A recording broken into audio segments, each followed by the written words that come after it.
Republican Senator Rob Portman from Ohio, member of the Senate Finance Committee. And Senator, welcome to our program here. As I am speaking, the airlines are testifying in some hearing on the Hill.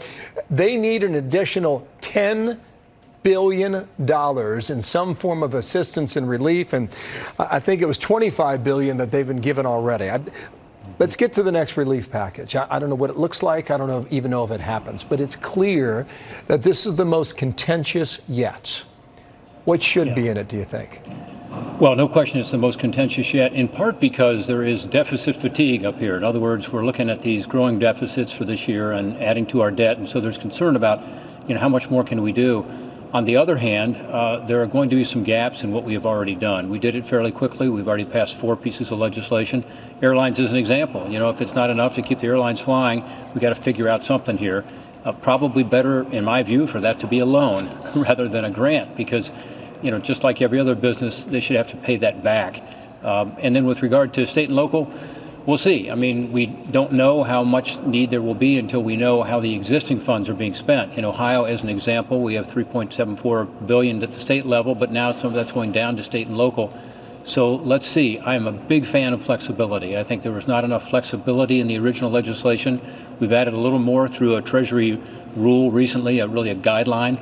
But let's put into legislation flexibility so states can use the money, municipalities can use the money as they see fit. I know you're also looking for flexibility in the companies, allowing them longer time to repay these loans.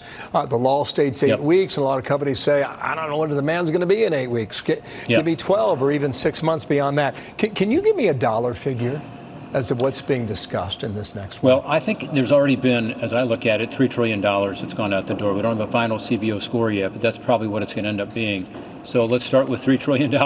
Now this new package, we'll see. I think Speaker Pelosi has talked about $1 trillion. That seems high. And again, with the deficit fatigue we're also looking at here, we've got to be sure every dollar that's now spent is dollar that is well spent. There's going to be some abuse. There's going to be some abuse deep in that hole here. I want to play you something from Mitch McConnell yesterday. This is on China, another thing that you're hot on, Senate Majority Leader. I think the lack of Chinese transparency is the real story here. That it clearly exacerbated the problem and made its distribution around the world dramatically more likely. You were pushing for the UN to investigate the World Health Organization.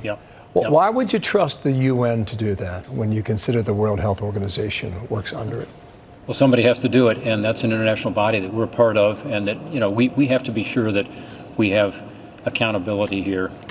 Let's remember, Bill, everything started in Wuhan. So Hubei, Wuhan province, Hubei province in Wuhan is where this all began. And so if they had not kept this under wraps as they did, it would have been obviously much better for the people of China, particularly of Wuhan, who were so affected. But also, they allowed people to travel out of Wuhan to other places, to Italy, to the United States, and so on.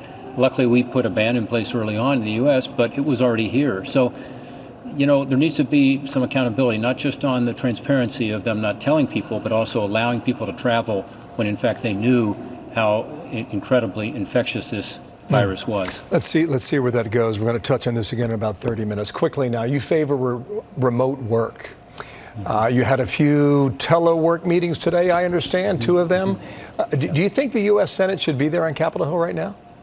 I think it's good we're here because it's an opportunity for us to get together and talk. I've talked to Republicans and Democrats in the last 2 days. It's easier to do so in person, but we need to be careful. We need to insist we use our masks, which I'm using, and, use social distance. But yes, last week I was able to chair the first remote hearing ever, we're saying, and in the United States Senate at least, and it worked really well. We had witnesses all over the country. They were able to come to us remotely. I think that's an advantage, frankly, to remote hearings. There was no difference really between that and a real hearing. People were there testifying, members asked questions. And as of today, I've already gone to 2 other remote hearings that I was able to do from my desk so as not to expose me to others or have me be exposed to others. So I think the whole idea of teleworking is catching on. Congress is finally beginning to catch up with the rest of America. I think you're right about that, too. Think about telemedicine. Think about how many things change after this. Senator, it's good to see you again. Wear your mask when appropriate. Rob All right, Portman, pal. thank you for Take coming care. back. Be healthy. Thank you. Take care.